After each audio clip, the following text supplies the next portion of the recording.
The plasma bolts screamed past Jake Morrison's head as he dove behind the crystalline barrier. 3 of them. No. 4. The Velcrin warriors moved with that unnatural speed their species was famous for, their triple-jointed legs carrying them across the arena floor in leaps that defied human comprehension.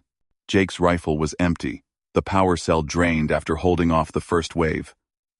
His armor had taken hits on both shoulders and across the chest plate. Warning lights blinked red in his peripheral vision. This was supposed to be a diplomatic mission.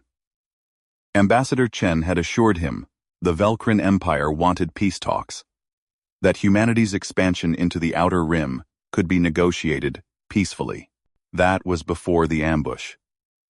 Before they killed everyone except Jake. Before they dragged him into this arena and told him he would fight their champions to prove humanity deserved a place among the stars. The Velcrin princess watched from her elevated platform, her 4 eyes reflecting the harsh stadium lights. She sat motionless, surrounded by the Empire's High Council, her scaled face revealing nothing. Jake had seen her before the massacre, had noticed how she seemed different from the others. Quieter, more thoughtful. But now, she simply watched as her people tried to kill him. Jake rolled left as another volley tore through his cover. Crystalline shards exploded outward. He came up running, sprinting toward the nearest weapon rack. The crowd of thousands roared, their alien voices creating a sound like grinding metal. They wanted blood. They wanted to see the human die. His hand closed around a plasma blade, just as the first Velcrin warrior reached him. The creature's claws swept toward his throat. Jake ducked, brought the blade up, felt it connect. The warrior's momentum carried it past him. Bright blue blood spraying across the sand. The crowd's roar changed pitch. Surprise, maybe. Or anger. 2 more warriors converged on his position. Jake activated the blade's extended mode, the plasma field stretching to twice its normal length. He'd trained with these weapons during his years in the Colonial Defense Force, had spent countless hours in simulators preparing for first contact scenarios. But nothing prepared you for the real thing. Nothing prepared you for fighting aliens who moved faster than human eyes could track. The first warrior feinted left. Jake didn't fall for it, kept his guard centered. The second came in low, trying to sweep his legs. He jumped, brought the blade down in a vertical slash that caught the creature across its armored back. It shrieked, stumbled. The first warrior pressed the attack, its claws finding the gap in Jake's armor near his ribs. Pain exploded through his side. He twisted away, felt something tear, brought his blade around in a desperate arc. The warrior's head separated from its body. The crowd fell silent. In the sudden quiet, Jake could hear his own breathing, harsh and rapid inside his helmet. Blood ran down his side, warm and sticky. His vision blurred at the edges. 3 Velcrin warriors lay dead or dying on the arena floor. He was still standing. Movement on the princess's platform caught his attention. She had risen from her seat, her smaller secondary arms gesturing in a way Jake didn't understand. The High Council members were arguing, their voices carrying across the arena in sharp clicking sounds. The princess spoke, her words cutting through the debate. Every Velcrin in the stadium turned to look at her. Then she did something impossible. She removed her ceremonial crown and set it on her seat. She descended the platform stairs, walking alone toward the arena floor. The High Council erupted in protest. Guards moved to intercept her. She spoke again, a single word that froze them in place. The princess entered the arena through the main gate. She carried no weapons. Her ornate robes dragged through the blood-stained sand as she walked toward Jake. He raised his plasma blade defensively, confusion overwhelming his combat instincts. Was this another test? Another warrior for him to fight? She stopped 10 feet away. Her 4 eyes met his 2. When she spoke, her words came out in heavily accented but clear English. A language she should not have known.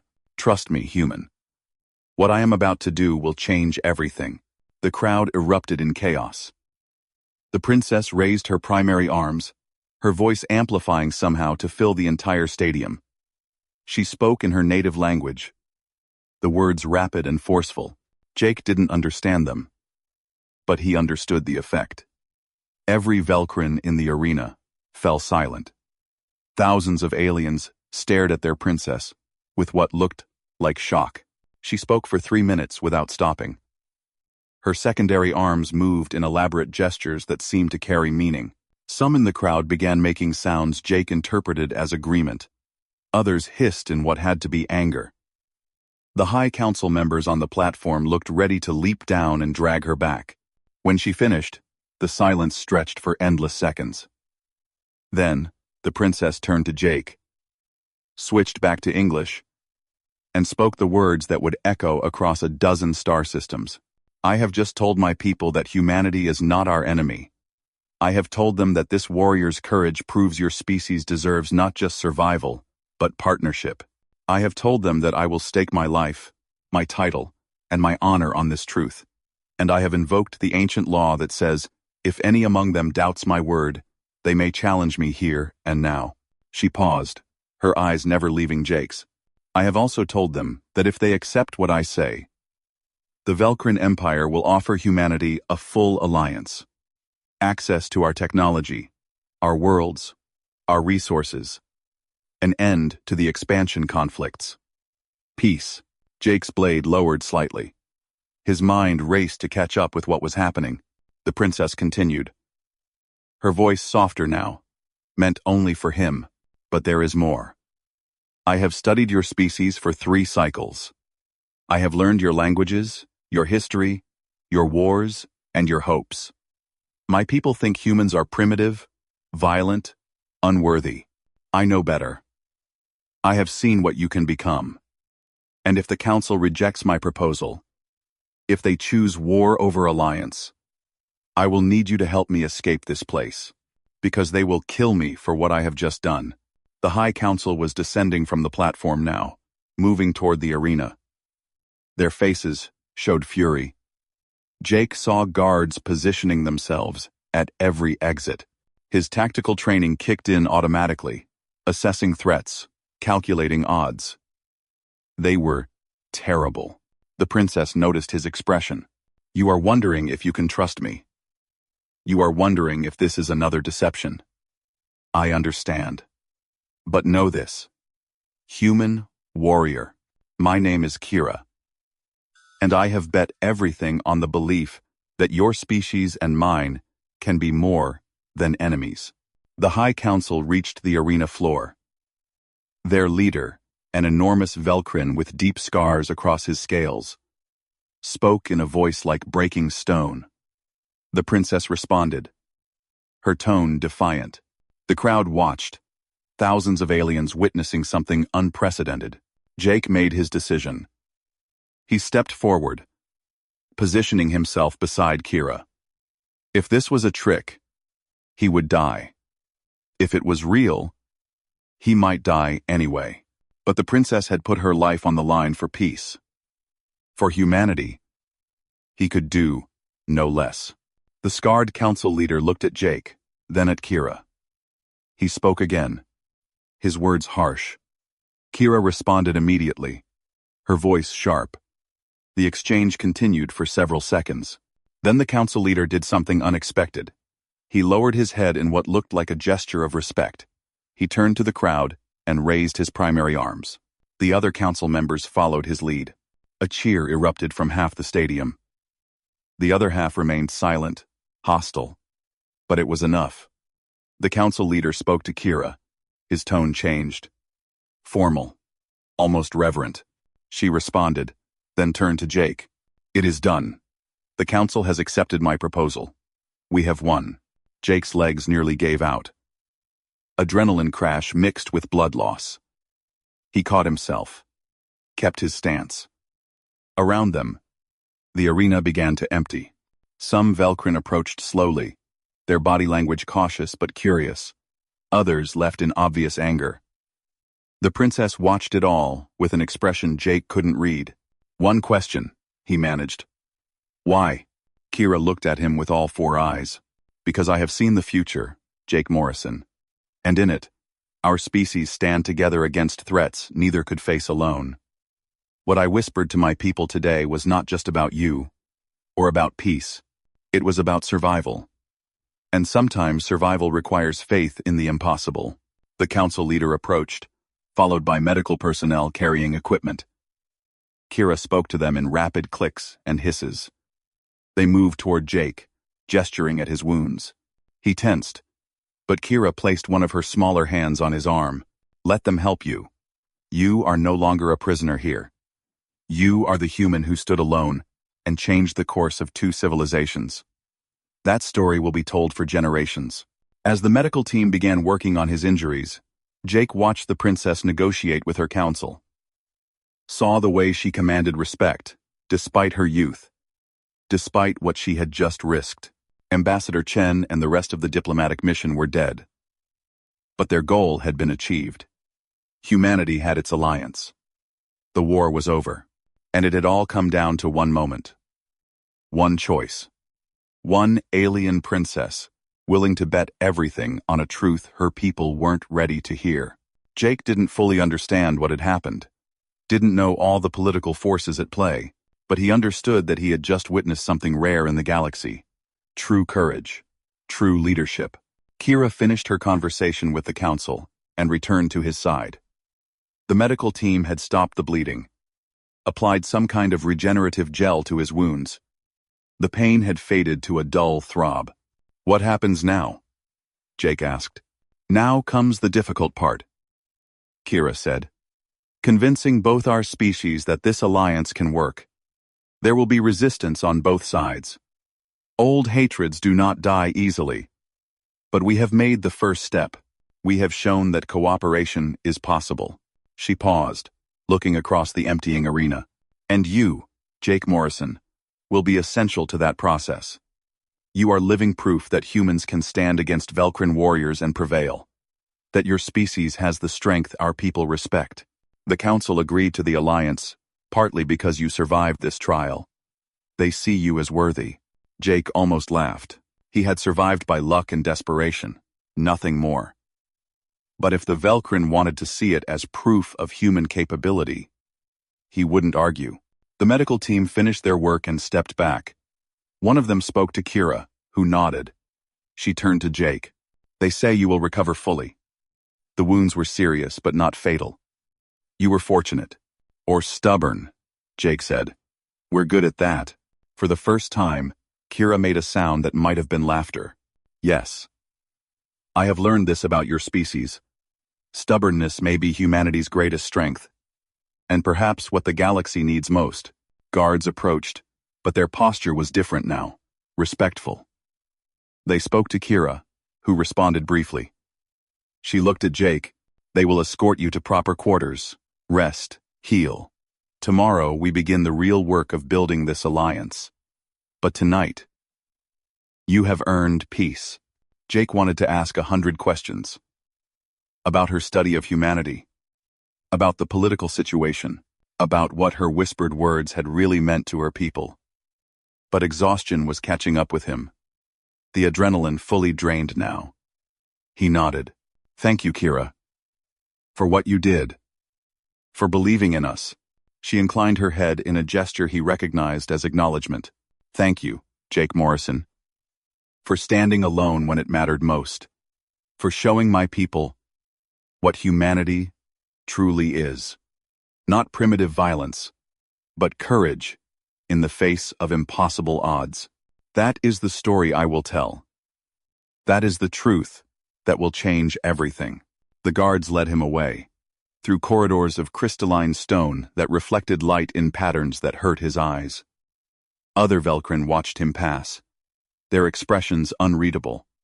Some seemed curious, others hostile, but none moved to stop him.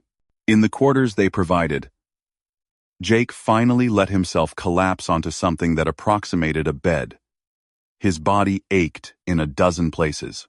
His mind replayed the fight, the impossible speed of the Velcrin warriors, the moment when Kira had walked into the arena and changed everything with words he hadn't understood, but he had understood the result. Peace. Alliance. A future where humans and Velkrin stood together instead of killing each other over disputed colony worlds and resource rights. It seemed impossible. It seemed too good to be true. Jake closed his eyes and let sleep take him. Tomorrow would bring new challenges. Tomorrow he would have to figure out how to be the symbol Kira had made him. The bridge between species. The proof that this alliance could work. But tonight, he was just a soldier who had survived when he shouldn't have, who had stood alone, and somehow found an ally in the most unexpected place. Outside his window, the twin moons of the Velkrin homeworld rose over an alien landscape. Somewhere in the capital city, a princess was defending her decision to her people, arguing for a future most of them couldn't imagine. And across the stars, humanity waited for news from a diplomatic mission they assumed had failed. Jake hoped Ambassador Chen's sacrifice hadn't been in vain. Hoped that what Kira had whispered to her people would echo far enough to matter. Hoped that standing alone in that arena had been worth the price. Only time would tell. But for now, the human warrior rested, and the impossible alliance took its first fragile breath. Jake woke to voices outside his door. Velkrin voices, speaking in rapid clicks and hisses that his translator earpiece struggled to interpret. He sat up carefully, testing his injuries. The regenerative gel had worked better than expected. The pain was mostly gone, replaced by a tight sensation where the wounds had been. His armor sat in the corner of the room, damaged but repairable. Someone had cleaned the blood off. The door opened without warning. 3 Velkrin entered, but these wore different uniforms than the guards from yesterday.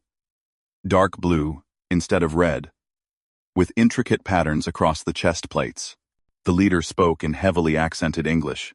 "You are summoned to the High Council chamber. Princess Kira requests your presence. You will come now." It wasn't a request despite the wording. Jake stood, pulled on the simple clothing they had provided, and followed them into the corridor. Morning light streamed through crystalline windows, casting rainbow patterns across the walls. The capital city sprawled below, all sharp angles and impossible architecture that seemed to grow from the ground itself rather than being built.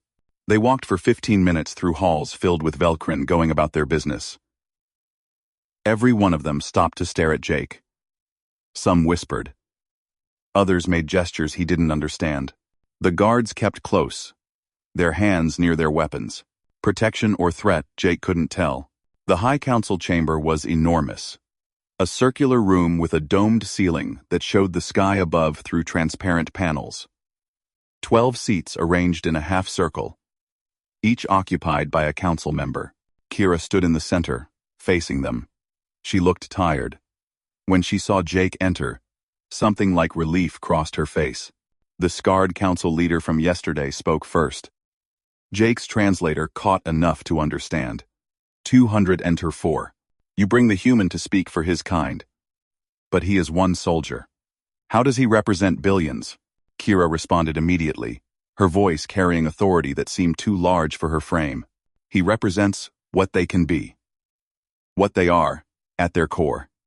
The council voted to accept my proposal. Now we must follow through. Jake Morrison will help us understand humanity. And he will help humanity understand us. Another council member spoke. This one smaller, with darker scales. The other factions are already protesting. There were demonstrations in 3 cities overnight. They say you have dishonored the Empire by stopping the trial. They say humans are conquerors who cannot be trusted. Let them protest, Kira said. Truth does not require universal acceptance to be true. We have fought humans for 6 cycles over border worlds neither side truly needs. How many Velkrin warriors have died?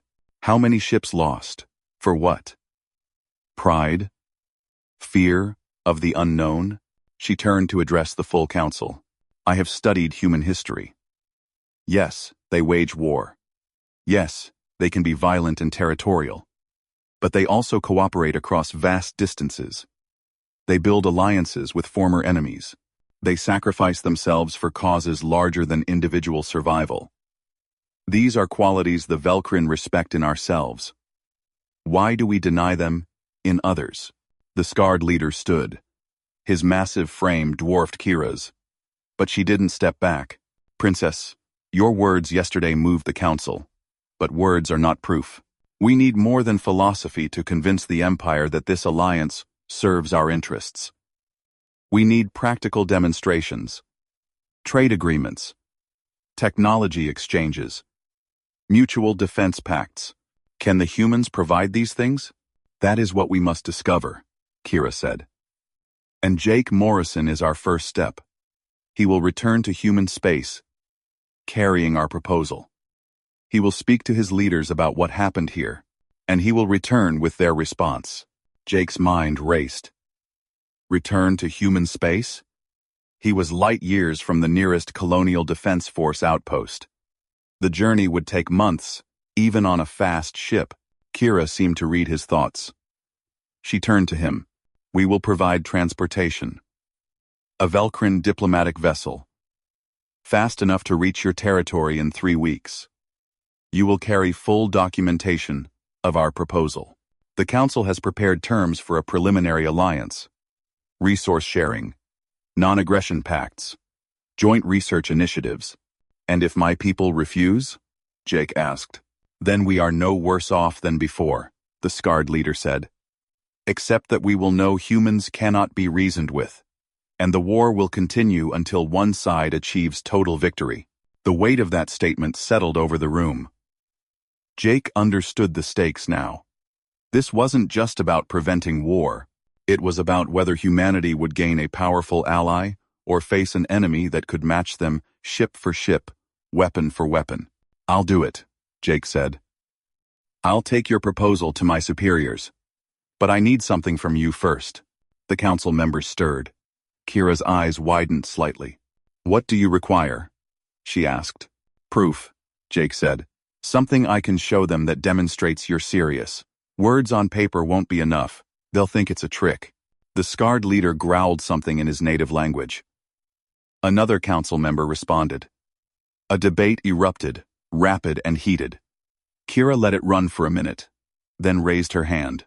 Silence fell immediately. He is right, she said. Humans value tangible evidence over promises. We must give them something that cannot be dismissed. She turned to the scarred leader. Counselor Drath, you command our military forces. What can we offer as proof of sincerity? Drath considered for a long moment. When he spoke, his voice was grudging. There is a human colony under siege by rogue Velcrin forces. The Outer Rim settlement on Kepler 7. The attackers are not acting under Imperial authority. They are remnants of a disgraced military unit seeking revenge for losses in previous conflicts. We have been preparing to intervene, to show that we do not condone such actions. He looked at Jake. We will send you with the intervention force. You will see Velcrin warriors defending human civilians. You will have evidence to take to your leaders. And the humans on Kepler 7 will live. It was more than Jake had hoped for. A clear demonstration that the Velcrin leadership wanted peace enough to actively protect human lives. His superiors would have to take that seriously. When do we leave? Jake asked. Today, Drath said. The force is already assembled. We were waiting only for the Council's final authorization. Now, we have it. Kira stepped closer to Jake, her voice lower. This will be dangerous. The rogue forces have nothing to lose. They will fight to the death. And you will be on a Velcrin ship, surrounded by warriors who may not fully trust you. Some of our people still see humans as the enemy. I've been in danger before, Jake said. Yesterday, for instance, a hint of what might be amusement crossed Kira's face. Yes. And you survived through skill and fortune. But this will test whether our species can truly work together. Velcrin warriors, following commands that require them to save human lives. You, trusting that those same warriors will not turn on you. This is the alliance, in microcosm. Then we better make it work, Jake said. The council session ended with formal declarations and ceremonial gestures Jake didn't fully understand. He would join a Velcrin military operation, witness their intervention on behalf of human colonists, and carry that evidence back to the Colonial Defense Force Command. It was an impossible mission given by an alien princess who had risked everything on a belief that two species could become more than enemies. 3 hours later, Jake stood in the launch bay of a Velcrin warship. The vessel was massive, all sharp edges and aggressive angles, built for combat. Warriors in full battle armor moved through pre-flight checks with practiced efficiency. They ignored Jake for the most part, though he caught hostile glances from some. Kira had come to see him off. She wore different robes now, more practical, with armor plates integrated into the design. She carried a datapad containing the Alliance proposal and all supporting documentation. "Counselor Drath will command the mission," she said, handing him the pad. "He is not easily impressed, but he is fair. If you prove yourself in combat, he will speak well of you to the other military leaders. That support will be crucial for the Alliance." "No pressure then," Jake said. Kira's expression grew serious. "Jake Morrison, I want you to understand something. What I did yesterday, challenging the Council and invoking the ancient laws, that was the easy part. The hard part comes now. Making this alliance real. Overcoming centuries of mutual suspicion. Changing minds on both sides." She paused. "You are not just a soldier anymore. You are a symbol. The human who stood alone and survived. The first bridge between our species. The weight of that will be heavy." "I didn't ask for it," Jake said. "No," Kira agreed. "But neither did I ask to be born into the Imperial family. Sometimes fate chooses us for roles we never wanted. The question is whether we rise to meet them." A Velcrin officer called out something. Kira responded, then turned back to Jake. "The ship departs in 5 minutes. Kepler-7 is 3 days away at maximum speed. The siege has been ongoing for 2 weeks. Casualties are mounting.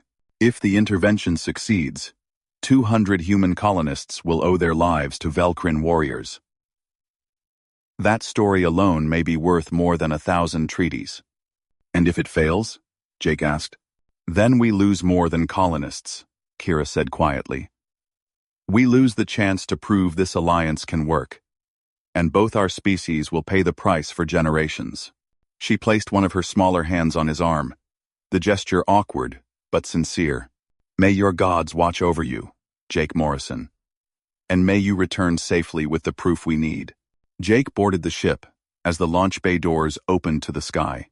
The vessel lifted smoothly, far smoother than human ships, and accelerated into space with barely a vibration. Through the viewport, he watched the Velcrin homeworld fall away, its twin moons hanging like sentinels in the void. Counselor Drath appeared beside him. Massive, even in the low gravity. "You will stay out of the way during combat," the Velcrin commander said without preamble. "My warriors know their jobs. You are an observer only." "Understood," Jake said. "But if things go wrong, I can fight." Drath's expression might have been skepticism. "You survived a trial against exhausted warriors in an arena. This will be real combat against desperate enemies with advanced weapons. Very different circumstances." "I'm aware," Jake said evenly. "But I'm still a Colonial Defense Force soldier. I know how to follow orders and handle a weapon." "We shall see," Drath said. "For now, learn the ship's layout. Stay in designated areas. And do not interfere with my warriors' preparations." The commander left before Jake could respond. Around him, Velcrin warriors continued their work, checking weapons, running tactical simulations, preparing for the mission ahead. Jake found a seat along the wall and settled in for the 3-day journey to Kepler-7. He pulled out the datapad Kira had given him and began reading the Alliance proposal in detail. The terms were surprisingly generous. Technology sharing that would advance human industry by decades. Access to Velcrin trade networks spanning dozens of star systems. Joint military operations against common threats. Mutual defense guarantees. Cultural exchange programs, all contingent on establishing trust and demonstrating good faith on both sides. It read like a fantasy. Like something too good to be true. But Kira had staked her reputation, possibly her life, on making it real. And now Jake carried the responsibility of proving to his own people that the offer was genuine. 3 days to prepare. 3 days to figure out how to work with warriors who still saw him as a potential enemy. 3 days before combat that would either vindicate Kira's bold gamble or prove her critics right. Jake closed his eyes and tried to rest. But sleep wouldn't come. Too many thoughts racing. Too many questions without answers. Too much riding on what happened at Kepler 7. The ship jumped to faster-than-light travel with a sensation like falling. Outside the viewport, normal space disappeared, replaced by the strange non-colors of hyperspace. They were committed now. No turning back. Only forward, toward whatever waited at the besieged colony. Forward toward the moment when theory would become reality, when the alliance would be tested in blood and fire. Jake hoped they were ready. Hoped he was ready. Because Kira's whispered words to her people had set events in motion that neither species could fully control. And the consequences would echo across the stars for generations to come. The ship dropped out of hyperspace with a lurch that sent Jake stumbling against the wall. Alarms wailed throughout the vessel. Velcrin warriors snapped into action, moving to combat stations with practiced speed. Through the viewport, Kepler 7 hung against the black. A small blue and green world that looked peaceful from orbit. The illusion shattered when Jake saw the 3 rogue Velcrin warships positioned around the colony's main settlement. They were firing on the defensive shields, steady bombardment that sent ripples of energy across the barrier. Below, the human colony huddled under protection that couldn't last much longer. Drath's voice boomed through the ship's communication system, speaking in his native language. Jake's translator provided a delayed interpretation. All warriors to assault positions. We drop in 5 minutes. Rules of engagement. Capture if possible. Eliminate if necessary. Priority is protecting the human settlement. Any warrior who targets civilians will answer to me personally. The ship shuddered as it took fire from the rogue vessels. Velcrin gunners returned fire with devastating accuracy. One of the enemy ships exploded in a cascade of light. The other 2 broke formation, attempting to flank. Jake made his way to the assault bay where Drath stood, directing his forces. The commander saw him approach and gestured sharply. You wanted to fight. Fine. You come with me. Stay close. Follow my orders exactly. If you slow us down, I will leave you behind. Before Jake could respond, Drath tossed him a Velcrin combat harness. Jake caught it, examined the alien design. It was similar enough to human drop gear that he figured out the clasps and straps. The harness hummed to life, some kind of energy field forming around him.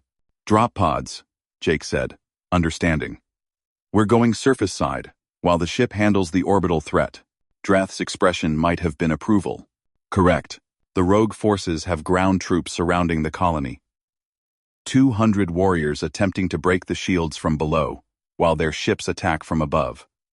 We will land behind their lines and eliminate them.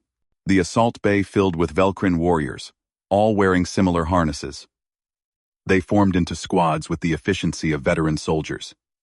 None of them spoke to Jake, but several cast measuring glances his way, testing, waiting to see if the human could keep up. The bay doors opened to space. Below, Kepler 7 rotated slowly. The colony's position was marked on Jake's harness display, a glowing point on the planet's surface. The rogue Velcrin forces showed as red dots surrounding it. Drath gave a final order. Warriors began leaping from the bay, falling toward the planet in controlled descents. The energy fields around their harnesses flared, protecting them from atmospheric friction. Jake hesitated for only a second, then followed. The sensation of freefall gripped him as he plummeted toward the surface. Wind screamed past. The harness stabilized his descent, kept him from tumbling. Around him, Velcrin warriors fell in formation, weapons ready. The ground rushed up fast. Too fast. Jake braced for impact. The harness field flared bright, cushioning the landing. Jake hit the ground hard but controlled, rolling to absorb the force. He came up with a borrowed Velcrin rifle in hand, scanning for threats. They had landed in a forest 2 kilometers from the colony. The rogue forces were between them and the settlement. Droth was already organizing squads, his orders sharp and clear. Jake found himself assigned to a team of 5 Velcrin warriors, led by a female soldier, whose name his translator rendered as Seka. She looked at him with undisguised hostility. "Try to keep up, human, and stay out of my way." The squad moved through the forest at a pace that pushed Jake's limits. Velcrin physiology gave them advantages in speed and endurance. But Jake had trained for hostile environments, had survived conditions that would kill most soldiers. He kept pace, forcing his body to match their rhythm. They encountered the first rogue warriors 15 minutes later. 4 Velcrin setting up a heavy weapon aimed at the colony. Seka signaled for quiet approach. Her squad spread out, taking positions. Jake moved to a flanking point, his rifle charged and ready. Seka gave the attack signal. The squad opened fire simultaneously. 2 rogue warriors went down immediately. The other 2 returned fire, their weapons tearing through the forest. Trees exploded into splinters. Jake fired 3 quick shots, catching one rogue in the side. It fell, shrieking. The last rogue warrior tried to flee. Seka caught it with a precision shot to the leg, then closed in for capture. The squad secured the prisoner and disabled the heavy weapon. Seka looked at Jake with something that might have been grudging respect. "You can shoot. Acceptable." It wasn't much, but Jake took it as progress. They continued toward the colony, encountering more rogue positions. Each time, Droth's forces worked with lethal efficiency. The rogues fought hard but were outnumbered and surrounded. Most surrendered when they realized the Empire's military had come against them. The colony's shields became visible through the trees, a shimmering dome of energy. The remaining rogue forces had concentrated their attack on the main gate, trying to force entry. Jake counted at least 60 warriors in assault positions. Droth's voice crackled through the communication channel. "All squads converge on the main force. We hit them from 3 sides simultaneously. Capture where possible. The Empire wants these traitors alive to stand trial." Seka's squad took position on the western flank. Jake crouched behind cover, watching the rogue forces through his rifle's targeting system. They were focused on the shields, unaware of the attack about to hit them from behind. The assault began with devastating precision. Droth's forces opened fire from all sides at once. The rogue warriors tried to reform, to create defensive positions, but the coordination was gone.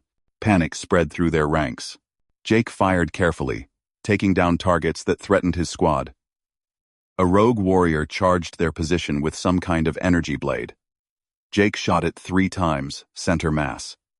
It fell meters from his cover. Another came from the left. Seka killed it before Jake could turn. The battle lasted 8 minutes. When it ended, most of the rogue forces had either surrendered or lay dead. A few tried to escape into the forest.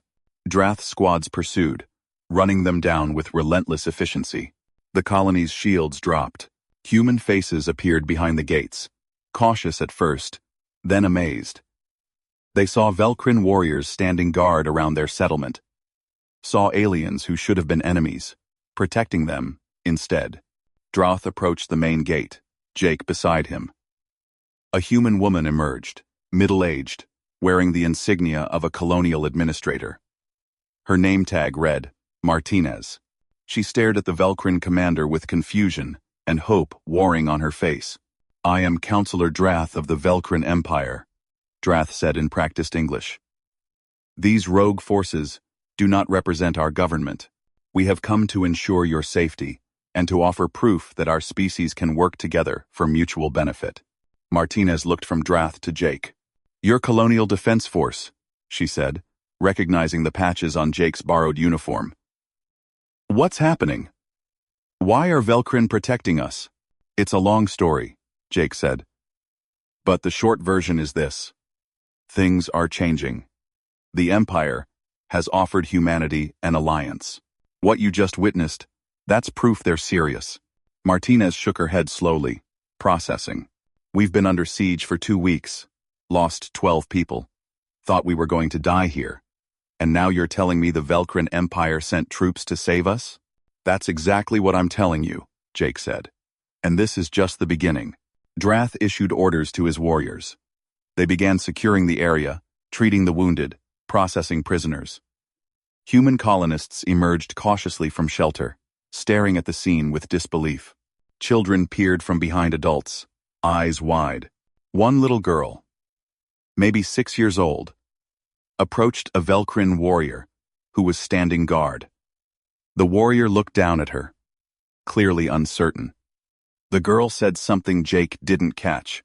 The warrior responded in broken English. "You are safe now, small human. We protect." The girl smiled and ran back to her mother. It was a small moment, barely noticeable in the chaos of post-battle operations, but Jake saw it. Saw the first fragile thread of understanding between species. Saw Kira's vision becoming real in the most unlikely of ways. Drath approached. Blood splattered across his armor. The area is secure. We lost 3 warriors. The rogues lost 47, with 32 captured. The human settlement is safe. He paused, looking at Jake. You fought well. My warriors reported you kept pace, followed orders, showed courage under fire. This will go in my report to the council. Thank you, Jake said. Your warriors were impressive. If this is the quality of force the Empire can field, humanity needs to reconsider any aggressive plans. Droth made a sound that might have been laughter. Flattery noted. But you also fought with skill. Perhaps humans are more capable than some on the council believe. This operation will serve as evidence for both sides. Martinez approached with several other colonial officials. They wanted answers. Wanted to understand what was happening. Jake and Drath spent the next hour explaining the situation, showing them the alliance proposal, describing the events on the Velcrin homeworld. The colonists listened with expressions ranging from hope to skepticism. But they couldn't deny what had just happened. Couldn't ignore the Velcrin warriors, who had saved their lives at risk to their own. As the twin suns of Kepler-7 began to set, casting long shadows across the colony, Jake found a quiet moment to himself. He sat on a low wall, watching Velcrin and humans work side by side to repair damaged structures. The scene would have been impossible a week ago. Now, it felt almost natural. Seka approached, her armor removed, showing the elaborate scale patterns beneath. You did not slow us down, human. And you fought with honor. I was wrong to doubt you. Jake nodded acknowledgement. Your people fight well. I was honored to serve with your squad. Seka's expression softened slightly. Perhaps the princess was right. Perhaps humans and Velcrin can find common ground. This day has shown me possibilities I did not believe existed. She left before Jake could respond. Around him, the work continued. Humans and Velcrin, strangers until hours ago, cooperating to secure the settlement. It wasn't perfect. There was still tension, still uncertainty. But it was a start. Drath called Jake over to the command post he had established. The ship reports the orbital threat is eliminated. 1 rogue vessel destroyed, 2 captured.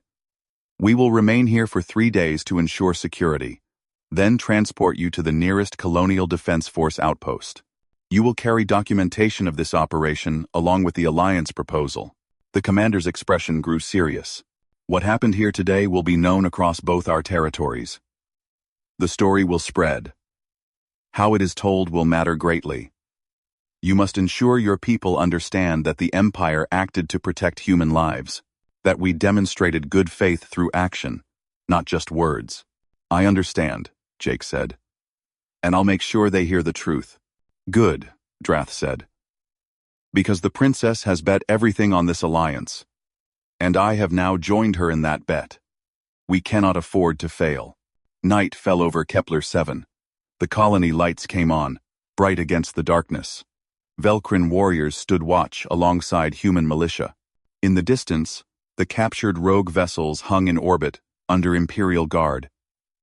And somewhere light years away, Kira waited for news of whether her gamble had paid off. Jake recorded everything on his datapad, every detail of the operation, every interaction between species, every moment that showed the alliance could work. This evidence would speak louder than any speech or treaty. This was proof written in courage and cooperation. The galaxy was changing. Two species taking their first tentative steps toward partnership. It was fragile. It was uncertain. But standing there in the alien night, surrounded by former enemies working together, Jake allowed himself to believe it was possible. Kira's whispered words to her people had echoed across the stars and found answer here, in the blood and determination of warriors choosing peace over endless war. The Colonial Defense Force outpost at Frontier Station appeared on the view screen like a sprawling metal fortress.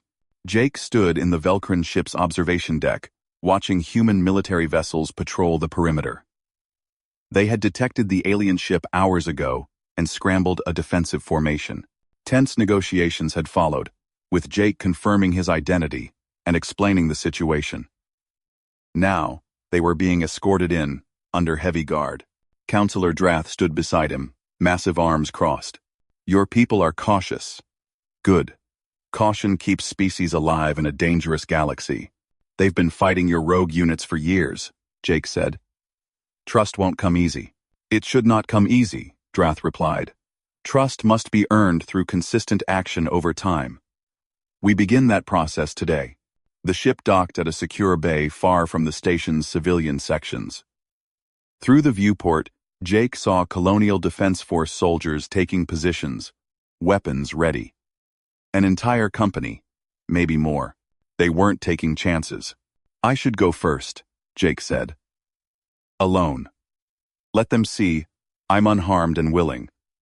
Then you can disembark with a small honor guard. Drath considered this, then nodded.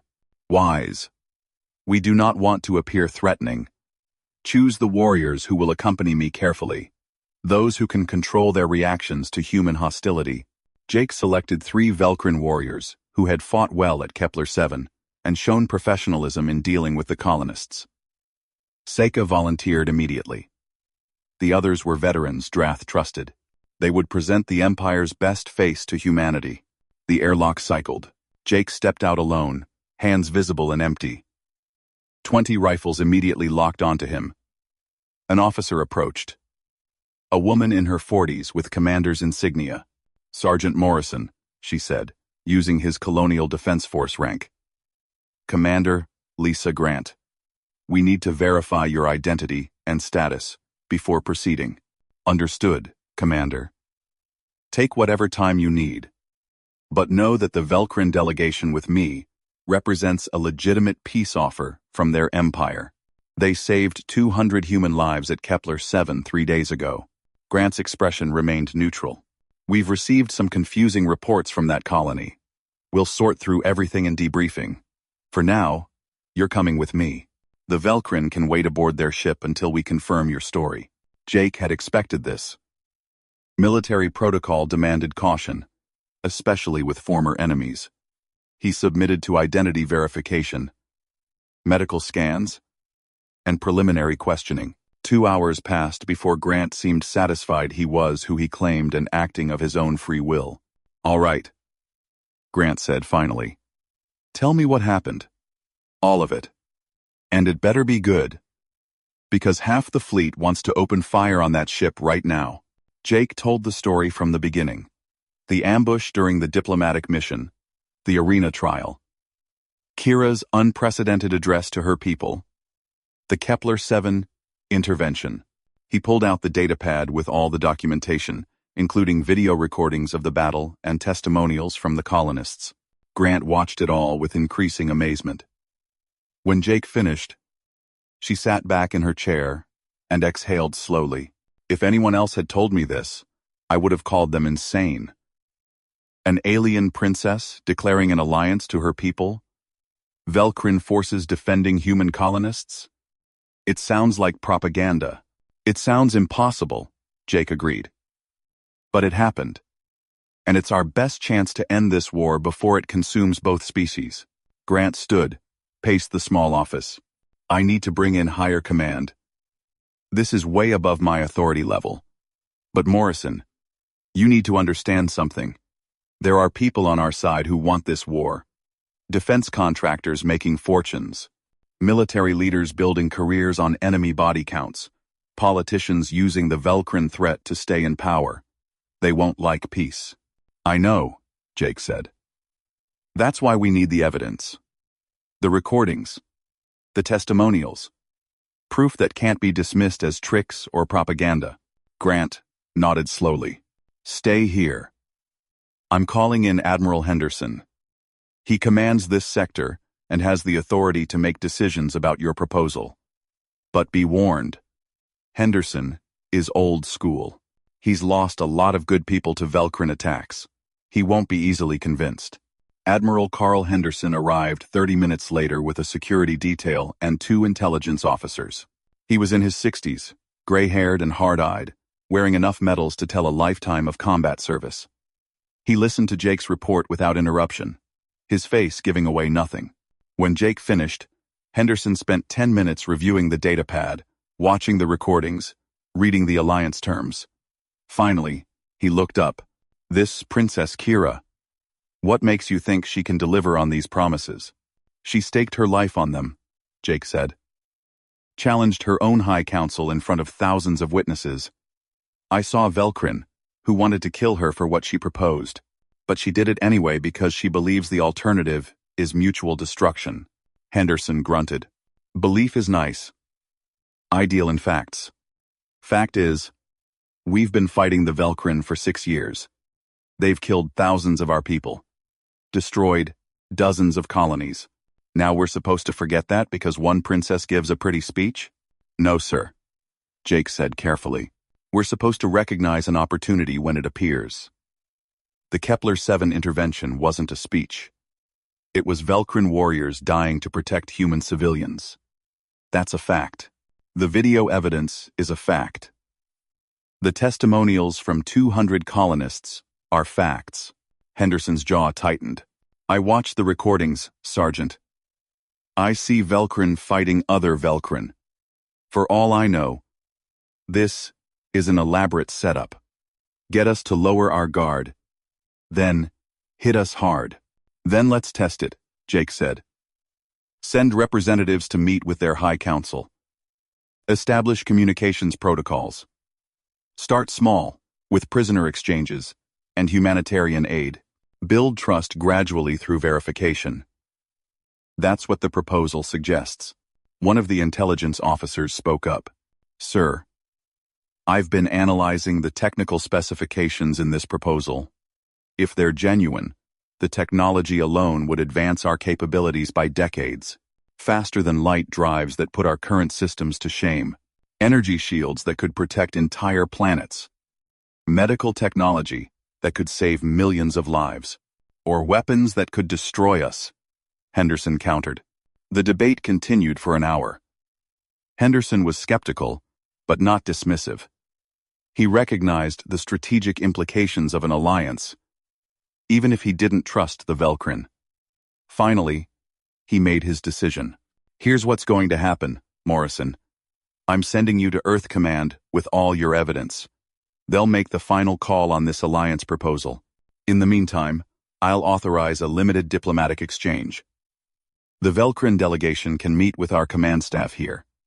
We'll discuss preliminary terms and verify their claims. Henderson's expression hardened. But make no mistake. If this is a trick, if those Velcrin make one wrong move, I will personally see to it that their ship is reduced to atoms. Clear? Clear, sir, Jake said. Good. Now bring in their delegation. Let's see if they can be as diplomatic as they claim. Drath and his honor guard entered the conference room with dignity and control. The Velcrin commander bowed slightly to Henderson, a gesture of respect. He spoke in careful English. Admiral Henderson. I am Counselor Drath, military commander of the Velcrin Empire's 7th Fleet. I come with authority from our High Council to discuss terms of alliance between our species. Henderson studied Drath for a long moment. Counselor, your people have killed a lot of mine. Explain why I should believe you suddenly want peace. Drath didn't flinch.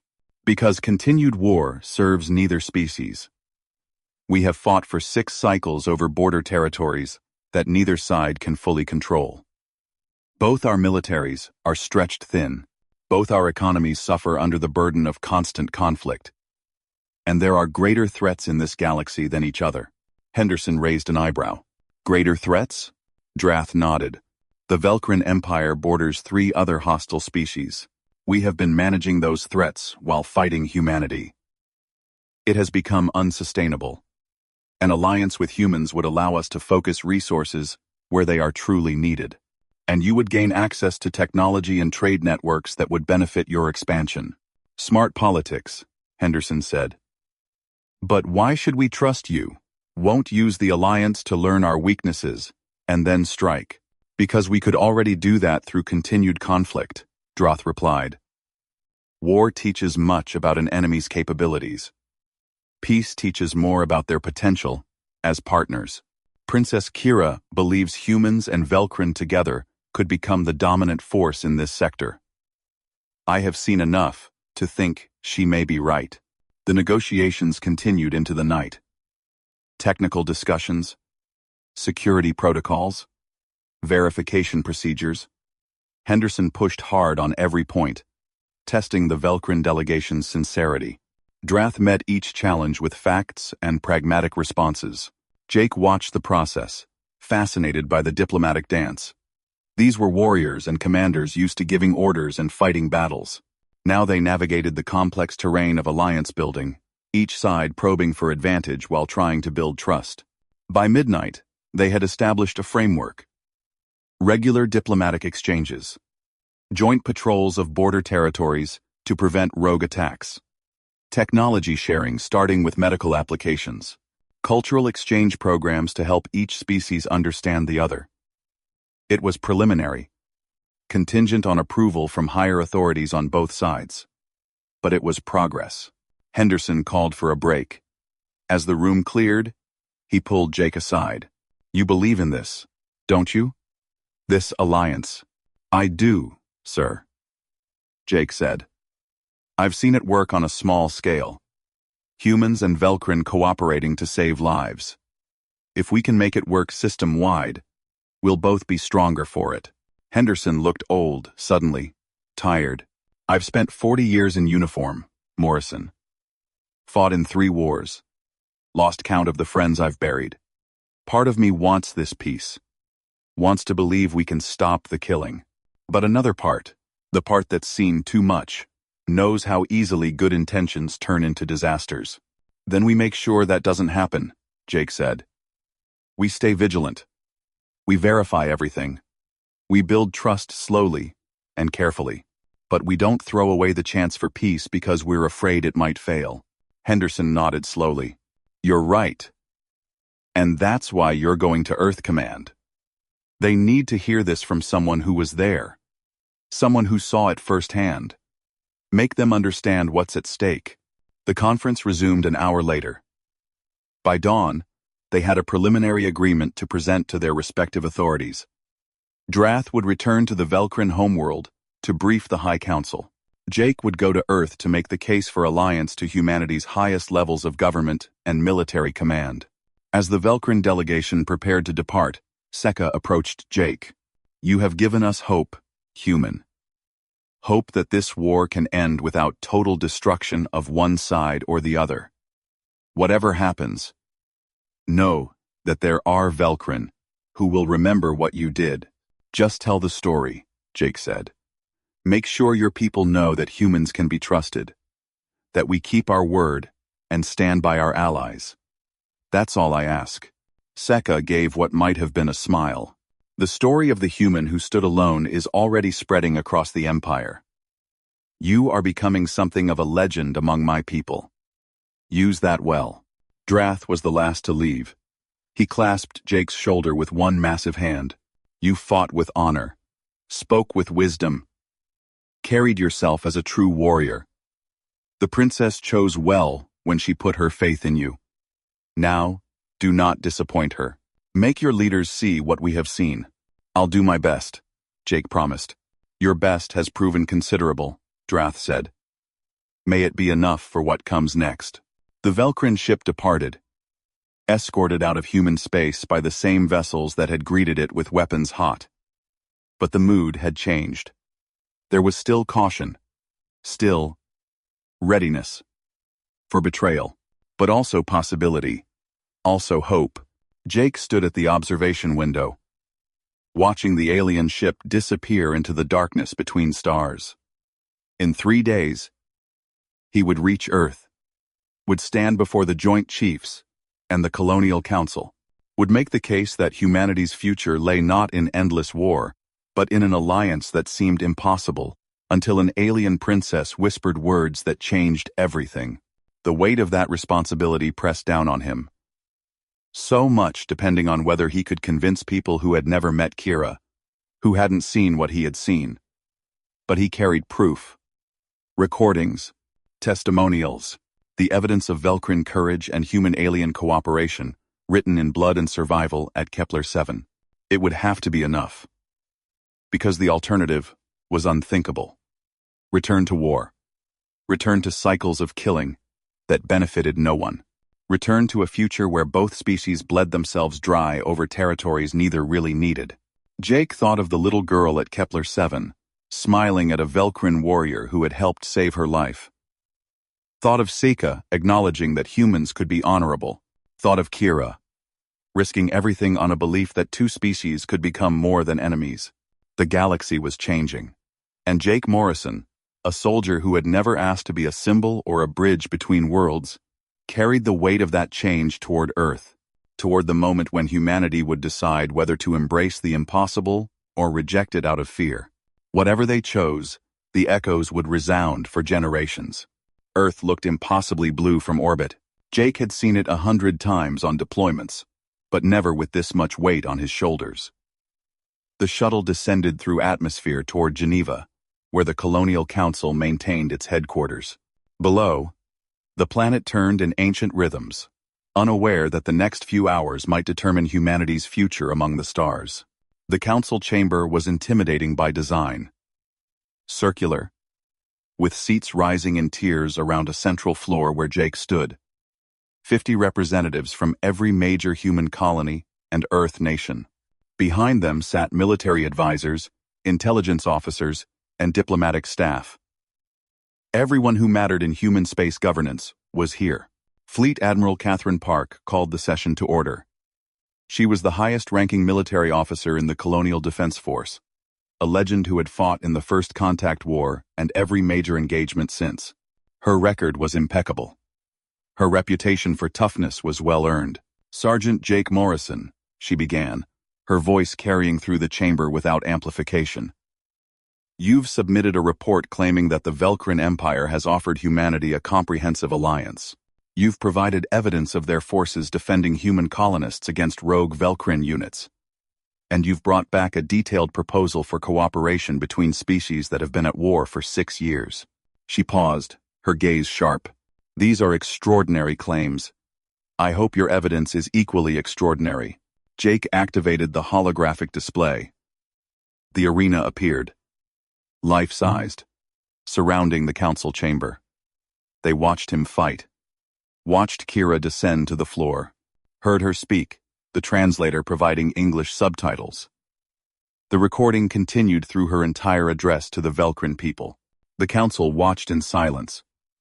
Jake narrated the important points, but mostly let the evidence speak.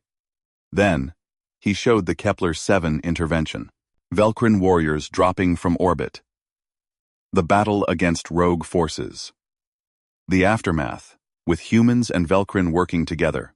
When the recordings ended, Jake spoke. This is real.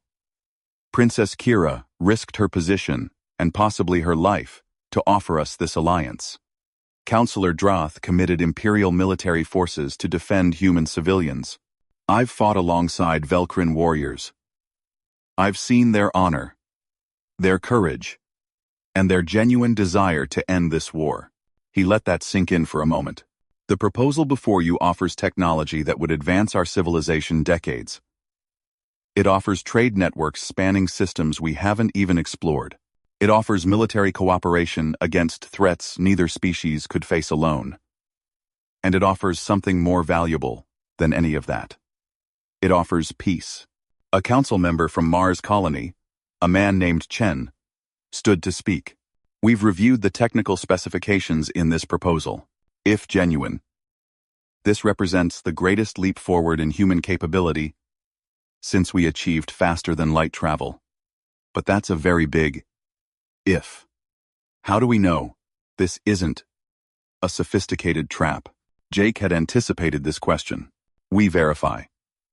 The proposal includes protocols for gradual implementation. Start with small exchanges. Prisoner returns. Humanitarian aid. Joint patrols of border space. Each step builds trust before moving to the next. If they fail to meet any commitment, we can halt the process. Another representative spoke up. A woman from Europa Station. What about the colonists at Kepler 7? We've received their testimonials. Are they reliable? I was there, Jake said.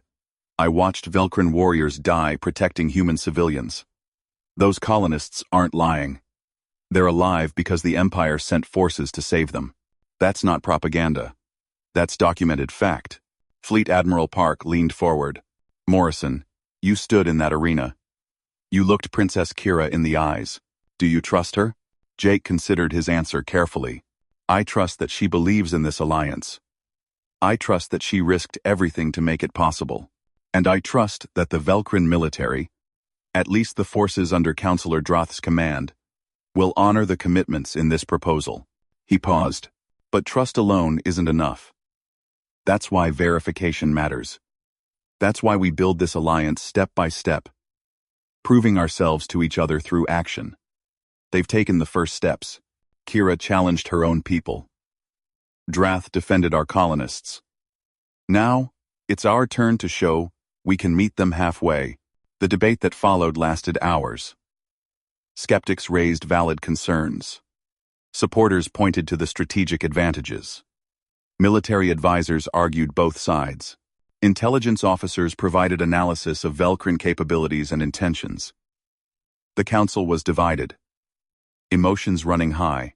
During a break, Admiral Park pulled Jake aside. You've done well. Presented the facts clearly. Let the evidence speak. But you need to understand the politics here. Some council members genuinely fear this is a trap.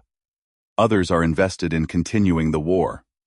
Defense contractors, military suppliers, colonies that profit from our expansion into disputed territories. They have influence. So what do? Jake asked. You tell them the truth, Park said. Not about politics or strategy. About what you saw. What you felt. Make them understand that this is a chance we can't afford to waste. When the session resumed, Park gave Jake the floor one final time. Members of the council, he began. I'm a soldier.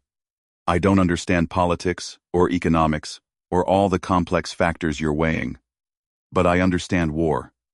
I've fought in it, bled in it, watched friends die in it. He looked around the chamber, meeting eyes. The Velcrin are worthy opponents. Their warriors are skilled, brave, and dedicated to their empire. If we keep fighting them, we'll win some battles and lose others. The war will drag on for years, maybe decades. Thousands more will die on both sides. And at the end, even if we achieve total victory, we'll have made an enemy of a species that could have been our greatest ally.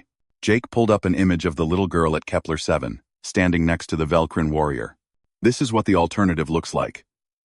Cooperation instead of conflict. Understanding instead of fear. I'm not naive. I know building this alliance will be hard. There will be setbacks. There will be people on both sides who resist. But I've seen it work. I've lived it. He paused, choosing his final words carefully. Princess Kira told her people that humanity is not their enemy. She told them, we deserve partnership, not war. She whispered words that her entire species heard. Words that changed everything. Now we have to decide if we're brave enough to match her courage. If we're wise enough to see the opportunity she's offering. If we're strong enough to choose peace when war is the easier path. The vote came 3 hours later. It was close. 26 in favor, 22 opposed, 2 abstentions. Not the overwhelming mandate Jake had hoped for, but enough. The Colonial Council authorized Earth Command to pursue formal alliance negotiations with the Velcrin Empire. Fleet Admiral Park announced the decision with characteristic directness. Sergeant Morrison will return to Velcrin space as humanity's official representative. He will work with Princess Kira and the High Council to implement the preliminary stages of this alliance. Earth Command will monitor the process closely. Any sign of deception or aggression, and we terminate negotiations immediately. She looked at Jake. This is on you, Morrison. You convinced us to take this chance. Now you have to make it work. The weight of that responsibility felt crushing. I understand, Admiral. 2 weeks later, Jake stood on a Velcrin vessel bound for their homeworld. But this time, he traveled not as a prisoner, but as a diplomat. Not alone, but with a small team of human advisors and specialists. The ship carried gifts from Earth, cultural artifacts, scientific data, gestures of good faith to match those the Velcrin had offered. Kira met them at the capital city's landing platform. She wore formal robes, surrounded by an honor guard. But when she saw Jake, her expression transformed into something like joy. You did it, she said in English. You convinced your people. The alliance will proceed. We both did it. Jake corrected. You gave the speech that changed your empire's position. I just carried the message. Kira's 4 eyes studied him. It is more than that. And you know it. You became the living proof that humans and Velcrin can work together. The bridge between species. That role will not end with signing treaties. She was right. Over the following months, Jake found himself at the center of every negotiation, every cultural exchange, every milestone in the growing alliance. When Velcrin and human engineers collaborated on joint technology projects, Jake was there to facilitate communication. When military forces conducted joint training exercises, he served as liaison. When cultural misunderstandings threatened progress, he helped both sides find common ground. It wasn't easy. There were incidents. A Velcrin trader accused of fraud by human colonists. A human scientist caught stealing Velcrin research. Conservative factions on both sides protesting the alliance. But each time, Jake and Kira worked together to find solutions. To demonstrate that the partnership could survive challenges. A year after that first meeting in the arena, Jake stood with Kira at a ceremony neither species had imagined possible. The signing of the formal alliance treaty, ratified by both the Colonial Council and the Velcrin High Council. Representatives from dozens of worlds attended, human and Velcrin, standing together, watching history being made. Admiral Park signed for humanity. Councillor Drath signed for the Empire. When the ceremony ended, both species cheered, not with the wild enthusiasm of a military victory, but with the quiet satisfaction of something harder won. Peace, partnership, a future built on cooperation instead of conflict. That evening, Jake found Kira on one of the palace observation decks. She stood looking at the stars, the twin moons hanging low in the sky. We did it, Jake said, joining her. A year ago, this seemed impossible. Now, it's real. Kira nodded slowly. My advisors tell me the alliance is already producing benefits. Trade increased by 300%. Joint research yielding breakthroughs neither species could achieve alone. Military cooperation allowing us to address threats we previously ignored. The numbers are impressive.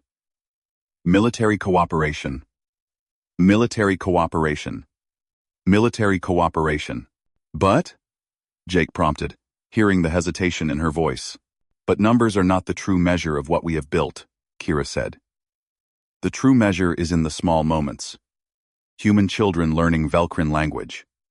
Our warriors training alongside yours, without hostility. Scientists sharing discoveries freely. Cultural exchanges, where both species find joy in each other's art and music. She turned to face him. You asked me once why I risked everything for this alliance. I told you I had seen the future. But the truth is more complicated. I took that risk because I believed our species could be more than enemies, that we could find common ground despite our differences, that courage and hope could triumph over fear and prejudice. And were you right? Jake asked. Kira made that sound that might have been laughter. The fact that we stand here, celebrating a year of successful partnership, suggests I was. But the work is not finished. Building an alliance is one thing.